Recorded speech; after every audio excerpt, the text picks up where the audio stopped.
Hello everyone, आप सभी का स्वागत है हमारे एग्जाम यूट्यूब चैनल पर। तो आज की वीडियो में हम लूसेंट जो हमारी कंप्यूटर सीरीज चल रही थी लूसेंट कंप्यूटर की, उसका पार्ट 6 होने वाला है। तो इससे पहले हम पार्ट जो है 1 से 5 कर चुके हैं, जिसमें हमने हर एक पार्ट में 50 क्वेश्चंस किए हैं। तो ये लूसेंट कंप्यूटर की आपकी टॉप जो 500 क्वेश्चन है उसकी सीरीज हमारी चल रही है। अगर आपने नहीं देखी तो प्लीज़ आप प्रीवियस पार्ट्स भी जरूर देखिएगा। अगर आपको वीडियो पसंद आए तो प्लीज़ वीडियो को लाइक जरूर कीजिए। तो हर एक क्वेश्चन को हम डिटेल से करेंगे। तो स्टार्ट करते हैं आज की वीडियो का। जो हमारा फर्स्ट क्वेश्चन है, आप हमारे टेलीग्राम से भी जुड़ सकते हैं, लिंक आपको डिस्क्रिप्शन बॉक्स में मिल जाएगा। तो फर्स्ट क्वेश्चन है, किसी कंप्यूटर प्रोग्राम में बच्चों द्वारा प्रयुक्त भाषा प्राय कौन सी होती है। तो कंप्यूटर प्रोग्राम में वो कौन सी लैंग्वेज होती है जिसे जनरली जो है प्राय बच्चे यूज करते हैं, तो उसको हम क्या बोलते हैं, लोगो। ठीक है, लोगो लैंग्वेज जो होती है ये जनरली किसके द्वारा यूज की जाती है, बच्चों के द्वारा। नेक्स्ट है ओरेकल है। ओरेकल क्या है, ओरेकल बताना है। ओरेकल जो है आपका डाटाबेस सॉफ्टवेयर है। ओरेकल क्या है, डाटाबेस सॉफ्टवेयर है। तो ये किस में हेल्प करता है, डाटाबेस बनाने में हेल्प करता है। तो इसके अलावा भी आपसे पूछ लिया जाता है कि एग्जाम में आपके पूछा जाएंगे कि डाटाबेस सॉफ्टवेयर कौन कौन से हैं। तो आप याद रख सकते हैं, डी बेस है आपका, एग्जाम में बहुत बार पूछे जाते हैं आपके क्वेश्चन। डी बेस है, फोक्स प्रो है, फोक्स प्रो, एक आपका ओरेकल हो गया, एक आपका साइबेस है। तो ये सभी आप याद रख सकते हैं, आपके एग्जाम में ये जरूर पूछे जाते हैं कौन सा डाटाबेस मैनेजमेंट सॉफ्टवेयर है। ठीक है, नेक्स्ट है आपका, एक डाटाबेस में फील्ड होती है। जो डाटाबेस है उसमें जो फील्ड होती है वो क्या होती है, तो उसको हम बोलते हैं जानकारी की श्रेणी। ठीक है, सीरीज ऑफ इंफॉर्मेशन, जिसको हम क्या बोलते हैं, फील्ड बोलते हैं। नेक्स्ट है, एक ही डाटा को कई जगह पर सेव करना कहलाता है। तो एक ही डाटा को हम कई बार जो सेव करते हैं उसको हम क्या बोलते हैं, रिडंडेंसी। ठीक है, यानी कि आवश्यकता नहीं है लेकिन हम बार बार उसको जो है सेव कर रहे हैं, तो उसको हम क्या बोलते हैं, रिडंडेंसी। तो सी ऑप्शन इसका बिल्कुल राइट होगा। तो लूसेंट जीके के सभी आपके इंपॉर्टेंट जितने भी क्वेश्चन बनते हैं 500 में, सभी आपके फंडामेंटल्स कवर हो जाएंगे। तो अगर आपने यहाँ से क्वेश्चन कर लिए तो फंडामेंटल्स के क्वेश्चन आपको जरूर यहाँ से देखने को मिलेंगे। तो आपके आने वाले हर एग्जाम के लिए इंपॉर्टेंट होने वाली है कंप्यूटर की सीरीज। नेक्स्ट क्वेश्चन है, कंप्यूटर एप्लीकेशन बनाने के लिए प्रयुक्त डीबीएमएस है। तो डीबीएमएस क्या है, आपका डाटाबेस मैनेजमेंट सिस्टम। ठीक है, तो कंप्यूटर एप्लीकेशन बनाने के लिए जो प्रयुक्त करते हैं हम डीबीएमएस, उसको हम क्या बोलते हैं, डाटाबेस मैनेजमेंट सिस्टम। ठीक है,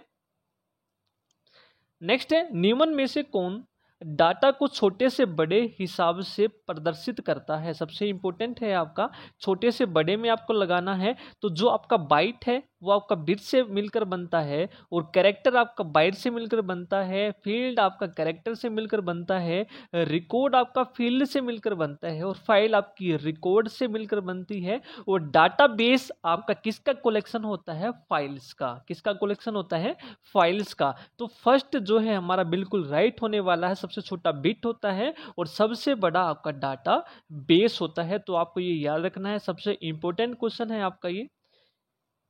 नेक्स्ट क्वेश्चन है, डाटाबेस में प्राइमरी जो की है उसका उद्देश्य क्या है। डाटाबेस में आपकी कीज होती हैं, प्राइमरी की, कैंडिडेट की, अल्टरनेट की एंड फॉरेन की। जो प्राइमरी की होती है आपके यूनिकली आइडेंटिफाइज करती है किसको, रो को। ठीक है, किसको करती है, रो को। तो ये क्या होगा, रिकॉर्ड का यूनिक ढंग से पहचान करना। ठीक है, यूनिक ढंग से, जो यूनिक आइडेंटिटी होती है उसको ये कलेक्ट करता है। ठीक है, प्राइमरी की।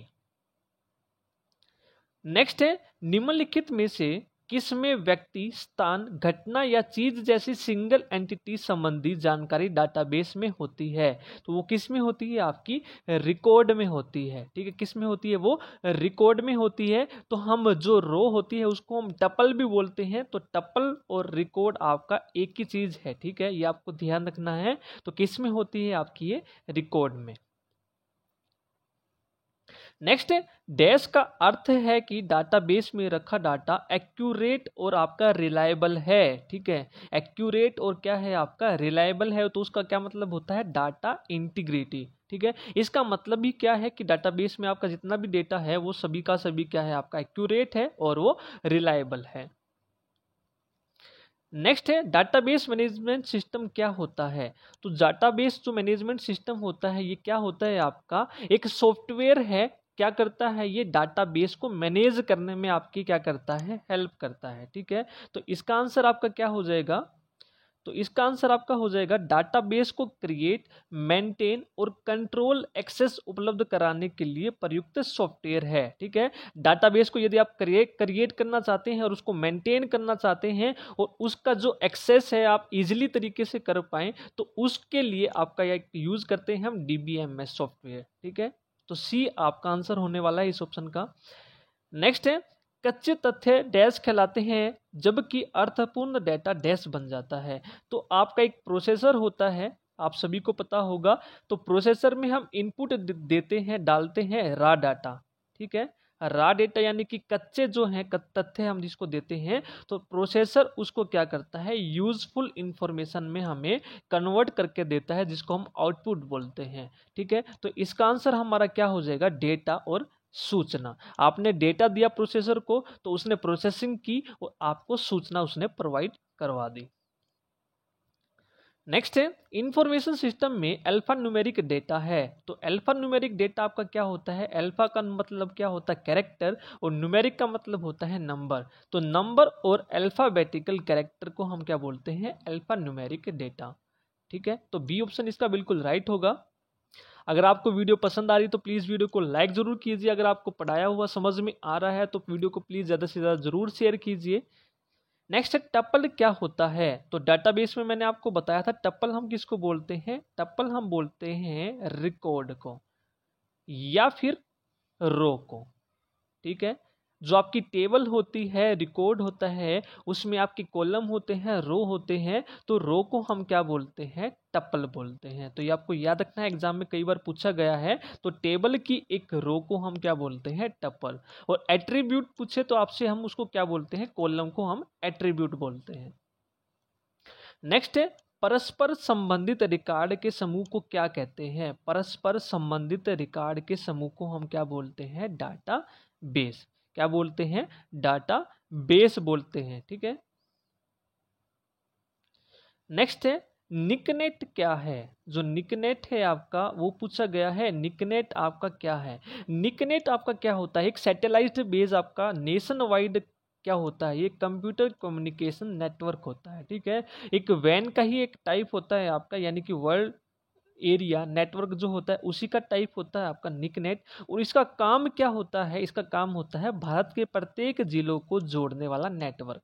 ठीक है, वैन का ही एक टाइप होता है वाइड एरिया नेटवर्क, यानी कि world area network, wide area network, यानी कि एक बहुत बड़े क्षेत्र को क्या करना, कनेक्ट करना। ठीक है, नेटवर्क के हेल्प से, तो यानी कि भारत के प्रत्येक जिलों को जोड़ता है ये। तो निकनेट आपको याद रखना है क्या होता है।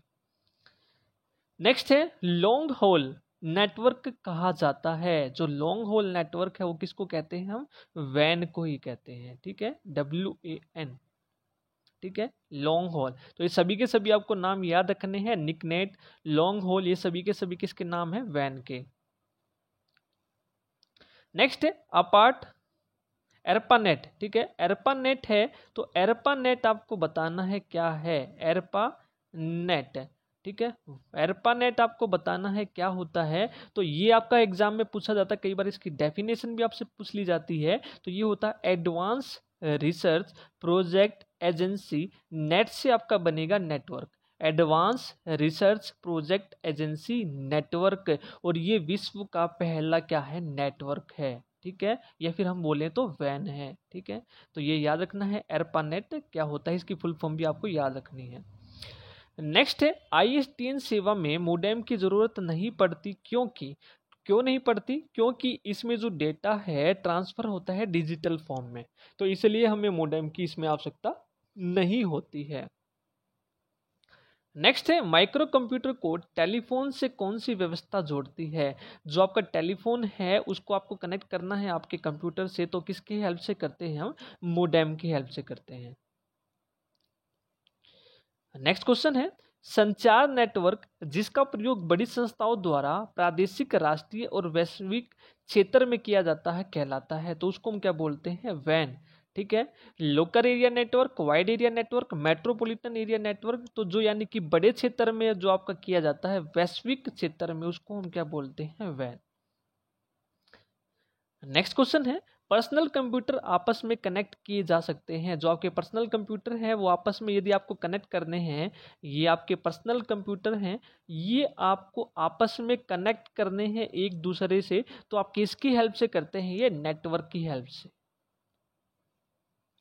नेक्स्ट है सिम का पूरा स्वरूप क्या है? जो आपकी सिम होती है, जो आप यूज करते हैं, उसका पूरा स्वरूप आपको बताना है, यानी कि इसकी फुल फॉर्म आपको बतानी है। तो ये क्या होता है? Subscribers identity module. ठीक है, सब्सक्राइबर्स आइडेंटिटी मॉड्यूल। नेक्स्ट है दूरदर्शन प्रसारण में चित्र संदेशों का संचारण होता है। जो आपके दूरदर्शन होते हैं, इसमें जो आपके चित्र संदेश, यानी कि जो आप ये भेजते हैं संदेश, यानी कि मैसेजेस भेजते हैं पिक्चर वाले, तो ये किसकी हेल्प से होते हैं? ये तो ये होते हैं आयाम मॉड्यूलेशन द्वारा। तो आयाम मॉड्यूलेशन होता क्या है आपका? एएम, आप सभी ने सुना होगा एएम, ठीक है, एफएम एएम। तो एम्पलीट्यूड मॉड्यूलेशन, ठीक है, एम्पलीट्यूड मॉड्यूलेशन की हेल्प से आप क्या भेज सकते हैं? चित्र संदेश।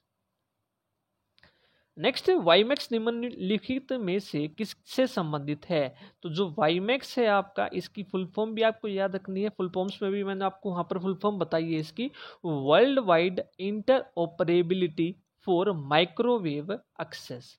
ठीक है, ये इसकी फुल फॉर्म है।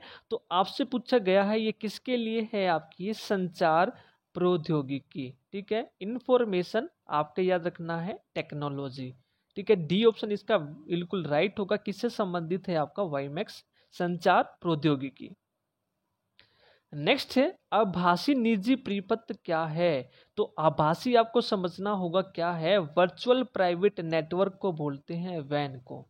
ठीक है, वर्चुअल, सॉरी वैन ही है, पैन, वीपीएन, वीपीएन को हम बोलते हैं वीपीएन, वर्चुअल प्राइवेट नेटवर्क। इसका मतलब क्या होता है? मान लीजिए आपने कोई डाटा एनक्रिप्ट कर रखा है, उसको आप सेफली ट्रांसमिट करना चाहते हैं कि आपकी उस डाटा को कोई चुरा ना ले, आप उसको प्रिवेंट करना चाहते हैं अनऑथोराइज्ड पीपल से। ठीक है, तो उसके लिए आप क्या यूज करते हैं? वीपीएन का। ठीक है, वर्चुअल प्राइवेट नेटवर्क। तो इसका मतलब क्या हो गया? तो ये आपका एक क्या है? किसी निजी इंटरनेट पर बना एक प्रीपथ है। ठीक है, क्या है? एक नेटवर्क है जो प्रयोक्ताओं को अपनी संस्था के प्रीपथ में प्रवेश करने की सुविधा देता है और प्रेषित की जा रही सूचना को सुरक्षित रखता है। यानी कि जो भी डेटा आपका ट्रांसफर किया जा रहा है उसको ये क्या करता है? आपका सुरक्षित रखता है, ताकि इस पर कोई भी अनऑथराइज्ड यानी कि कोई बाहर का, ठीक है, हैकर्स इसको हैक ना कर पाए। ठीक है, उससे बचाने के लिए आपका ये एक नेटवर्क होता है। नेक्स्ट, कंप्यूटर को जाल कर्मित करना। ठीक है, कंप्यूटर को जाल कर्मित करने का मतलब क्या होता है? उपरोक्त सभी खतरों के अवसरों में बढ़ोतरी करता है, कंप्यूटर की उपयोगिता बढ़ाना है और सूचना अभिगमन की संभावनाओं को क्या करता है? बढ़ाता है। तो डी ऑप्शन इसका बिल्कुल राइट होगा। नेक्स्ट है बैकबोन संबंधित है। जो आपका बैकबोन है ये किससे संबंधित है? तो आपका जो बैकबोन है ये किससे संबंधित है? इंटरनेट से संबंधित है। जो समझने की चीजें होंगी वो हम समझेंगे, जो आपको याद रखनी है वो आप याद रखेंगे। नेक्स्ट है आपका जो सी बैंड है उसकी फ्रीक्वेंसी रेंज बतानी है आपको। तो जनरली आपकी 4 से ये 8 गीगाहर्ट्ज की होती है। तो इसका आंसर आपको याद रखना है 6 गीगाहर्ट्ज। ठीक है, क्या होगा? 6 गीगाहर्ट्ज।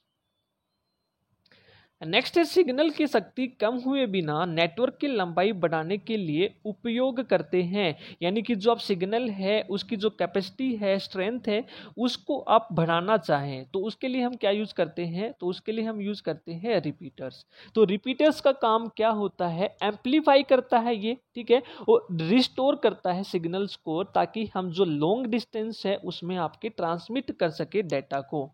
ठीक है, तो रिपीटर्स का ये काम होता है एम्पलीफाई करना, यानी कि उसको बढ़ाना।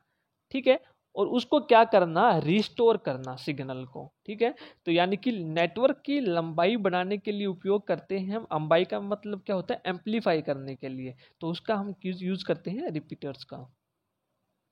नेक्स्ट है नेशनल ई गवर्नेंस प्लान के अंतर्गत SWAN, ठीक है, SWAN है, तो ये क्या है आपका? ये एक आपका स्टेट वाइड एरिया नेटवर्क है, state wide area network. Next है, किसी कंपनी के कर्मचारियों द्वारा एक ही स्थान में उपयुक्त किए जा रहे अनन्य रूप से निजी नेटवर्क को क्या कहते हैं? ठीक है, जो प्राइवेट नेटवर्क है उसको हम क्या बोलते हैं? लैन बोलते हैं, लोकल एरिया नेटवर्क। ठीक है, एक स्कूल में, एक ही बिल्डिंग में जहां पर भी यूज हो, यानी कि एक ही स्थान पर जो बहुत सारे आदमी यूज करें, उसको हम क्या बोलते हैं? एक ही बिल्डिंग में, तो लोकल एरिया नेटवर्क। नेक्स्ट है, 2G स्पेक्ट्रम में अक्सर जी किस शब्द के लिए प्रयुक्त है? तो जो जी है आपका सभी ने सुना होगा, 2G, 3G, 4G, तो ये आपका जनरेशन के लिए यूज होता है। ठीक है, किसके लिए यूज होता है? जनरेशंस के लिए। तो नेक्स्ट देखते हैं आगे क्वेश्चन। संचार नेटवर्क जिसका प्रयोग बड़ी संस्थाओं द्वारा प्रादेशिक, राष्ट्रीय व वैश्विक क्षेत्र में किया जाता है तो कहलाता है, तो उसको हम क्या बोलते हैं? वैन, वाइड एरिया नेटवर्क। पहले आ चुका है, रिपीट हो गया आपका ये क्वेश्चन। नेक्स्ट है, डाटा प्रोसेसन की गति को मापने के लिए, ठीक है, जो डाटा हम ट्रांसमिट करते हैं उसकी स्पीड यदि हमें मेजर करनी है तो हम किस में मेजर करते हैं? तो वो हम करते हैं बिट पर सेकेंड। ठीक है, बिट पर सेकेंड में speed of data transmission is measured in bit पर सेकेंड। नेक्स्ट है, मोबाइल फोन में प्रयुक्त CDMA प्रौद्योगिकी है, जो CDMA है वो क्या है आपका? तो वो आपका है कोड डिवीजन मल्टीपल एक्सेस। ठीक है, कोड डिवीजन मल्टीपल एक्सेस। तो फुल फॉर्म आपकी सभी की सभी इंपॉर्टेंट है, ये आपके एग्जाम पॉइंट ऑफ व्यू से। नेक्स्ट है, इंटरनेट पर किए जाने वाले कार्य को कहते हैं। तो इंटरनेट पर आप क्या करते हैं? सर्फिंग करते हैं, यानी कि क्या करते हैं? अलग अलग जो वेबसाइट है उनको आप देखते रहते हैं। ठीक है, तो यानी कि सर्फिंग आपने सुनी होगी, एक तो आप वाटर पे करते हैं सर्फिंग, ठीक है, एक आपकी सर्फिंग जो आप नेट पे करते हैं, उसका मतलब क्या है? अलग अलग वेबसाइट को आप चेक करते हैं, तो उस गतिविधि को हम क्या बोलते हैं? सर्फिंग। ठीक है, इंटरनेट सर्फिंग। नेक्स्ट है, ईमेल एड्रेस में से पहले वाले नाम को हम क्या कहते हैं? जो आपके ईमेल एड्रेस होते हैं, तो एक तो आपका होता है .com, ठीक है, और इससे जो पहले का जो नाम होता है उसको हम क्या बोलते हैं? यूजर आईडी बोलते हैं, और उसके बाद वाले को हम क्या बोलते हैं? Domain name. ठीक है, दोनों आपको याद रखने हैं, उसको हम क्या बोलते हैं? ईमेल वाले को पहले को यूजर आईडी। नेक्स्ट है, सही वेबसाइट आपको बतानी है, तो इनमें से सही वेबसाइट क्या है? तो पहले वाली आपकी सही वेबसाइट है, तो डॉट के बाद हम ये यूज नहीं करते हैं। ठीक है, तो आपकी क्या होगी? ए ऑप्शन बिल्कुल राइट होगा, www.rediff.com। नेक्स्ट है, ईमेल भेजने के लिए आपके पास होना चाहिए, यदि आप ईमेल भेजना चाहते हैं किसी को, तो आपके पास क्या होना चाहिए? तो आपके पास होना चाहिए कि जिसको आप भेज रहे हैं उसका ईमेल एड्रेस होना चाहिए, आपके पास इंटरनेट कनेक्शन होना चाहिए। यदि इंटरनेट कनेक्शन ही नहीं है तो आप ईमेल कैसे भेजेंगे अपने किसी भी सिस्टम या मोबाइल से? नेक्स्ट है, मोडेम या टेलीफोन आपके पास होना चाहिए। ठीक है, तो ऑल ऑफ द अबव आपका आंसर होगा। नेक्स्ट है, www. पर प्राप्त डॉक्यूमेंट को कहेंगे। ठीक है, जो आपके डॉक्यूमेंट होते हैं आपके www पर, तो उसको हम क्या बोलते हैं? तो उसको हम बोलते हैं स्पाइडर। ठीक है, ठीक है, उसको हम क्या बोलते हैं? स्पाइडर। तो स्पाइडर आपका क्या होता है? प्रोग्राम होते हैं ब्राउज में जो आपके रिटर्न होते हैं। ठीक है, प्रोग्राम जो आपके रिटर्न होते हैं ब्राउजर में। नेक्स्ट, निम्नलिखित में से मुफ्त ईमेल कौन सी वेबसाइट उपलब्ध कराती है? यानी कि जो मुफ्त ईमेल आप भेज सकते हैं, इसका कोई चार्ज नहीं लगता है, आपको केवल इंटरनेट कनेक्शन होना चाहिए आपके पास। तो वो कौन कौन सी है? रेडिफ है आपकी, लाइकोस है, ईमेल है, तो तीनों की तीनों है, all of the above. Next है, इंटरनेट एक्सप्लोरर है। जो इंटरनेट एक्सप्लोरर है वो क्या है आपका? एक ब्राउजर प्रोग्राम है। ठीक है, ब्राउजर प्रोग्राम है आपका इंटरनेट एक्सप्लोरर। ठीक है, तो बी ऑप्शन इसका बिल्कुल राइट होगा। नेक्स्ट है, इंटरनेट पर विभिन्न वेबसाइटों पर जाकर उनकी सेवाएं ली जाती हैं। ठीक है, इंटरनेट पर विभिन्न वेबसाइट पर जाकर आप उनकी सेवाएं लेते हैं। ठीक है, उसको हम क्या बोलते हैं? ब्राउजर प्रोग्राम की मदद से। ठीक है, यदि आपके पास ब्राउजर है तो उसकी हेल्प से ये आप क्या करते हैं? वेबसाइट पर जाकर उसको आप यूज कर सकते हैं। नेक्स्ट है, इंटरनेट क्या है? तो इंटरनेट क्या है? Network of networks. ठीक है, नेटवर्कों का बड़ा नेटवर्क है जिसको हम क्या बोलते हैं? इंटरनेट बोलते हैं। नेक्स्ट, नेटवर्क का मुख्य उद्देश्य है। जो नेटवर्क है आपका, उसका मुख्य उद्देश्य है क्या? ठीक है, कम्युनिकेशन करना। ठीक है। जैसे आपने देखा पर्सनल कंप्यूटर्स हैं उनको आपस में जोड़ना, ताकि आप क्या कर सके, कम्युनिकेशन कर सके एक दूसरे से, तो इसको भी हम किसकी हेल्प से करते हैं, नेटवर्क की हेल्प से। नेक्स्ट है रिसोर्स पार्टिसिपेशन, ठीक है, ये भी हो सकता है। नेक्स्ट है ट्रस्ट वर्दीनेस। तो सारे के सारे आपके मुख्य उद्देश्य होते हैं नेटवर्क के। नेक्स्ट है निम्नलिखित में से इंटरनेट की सुविधा नहीं है, तो कौन सी जो सुविधा है आपकी इंटरनेट की इनमें से नहीं है, तो वो है आपकी टेम्पलेट। टेम्पलेट आपकी इंटरनेट की सुविधा नहीं है, तो डाटाबेस भी है, ऑनलाइन कम्युनिकेशन भी है, टेलनेट भी है। यानी कि आप यहाँ पर बैठे हैं, कोई आपसे दूर बैठा है, तो दूर वाले व्यक्ति से आप यहाँ पर बैठकर क्या कर सकते हैं, बातचीत कर सकते हैं, वो भी किसकी मदद से, इंटरनेट की। तो टेम्पलेट जो है इंटरनेट की सुविधा नहीं है। नेक्स्ट है एक बिल्डिंग के भीतर नेटवर्क के लिए उपयुक्त है, तो उसको हम क्या बोलते हैं, एक ही बिल्डिंग में जो आपका यूज हो, लैन। नेक्स्ट है इंटरनेट पर किसी वेबसाइट को ढूंढने के लिए प्रयोग करते हैं। यदि आप इंटरनेट पर किसी वेबसाइट को ढूंढना चाहते हैं तो उसके लिए हम क्या यूज करते हैं, सर्च इंजन का। ठीक है, आपके पास यदि सर्च इंजन है तो उस पर आप डालते हैं www. कुछ भी, तो उस पर आपकी क्या हो जाएगी, वो वेबसाइट आपके सामने आ जाएगी। तो उसके लिए आपके पास होना चाहिए सर्च इंजन। नेक्स्ट, इंटरनेट के लिए डायल अप कनेक्शन बनाया जा सकता है। तो यानी कि जब भी आप इंटरनेट यूज करेंगे तो उसके लिए आपके पास डायल अप कनेक्शन होना चाहिए। तो वो आप कहाँ पर बना सकते हैं, तो आप अपने माई कंप्यूटर से बना सकते हैं। ठीक है। नेक्स्ट है आपका वेब को लिखा जा सकता है। जो आपका वेब है इसको लिखा जाता है, आप नोट पैड पे भी लिख सकते हैं, वर्ड पैड पे भी लिख सकते हैं, MS माइक्रोसॉफ्ट वर्ड में भी लिख सकते हैं। तो ऑल ऑफ द अबव इसका आंसर हो जाएगा, यानी कि आप सभी पे अपना वेब को लिख सकते हैं। तो ये थे आज के 50 क्वेश्चन। यदि आपको वीडियो पसंद आई है तो प्लीज़ वीडियो को लाइक ज़रूर कीजिए और कमेंट करके ज़रूर बताइए आपको वीडियो कैसी लगी। आज की वीडियो में इतना ही, नेक्स्ट पार्ट में मिलेंगे नेक्स्ट 50 क्वेश्चंस के साथ। Thank you.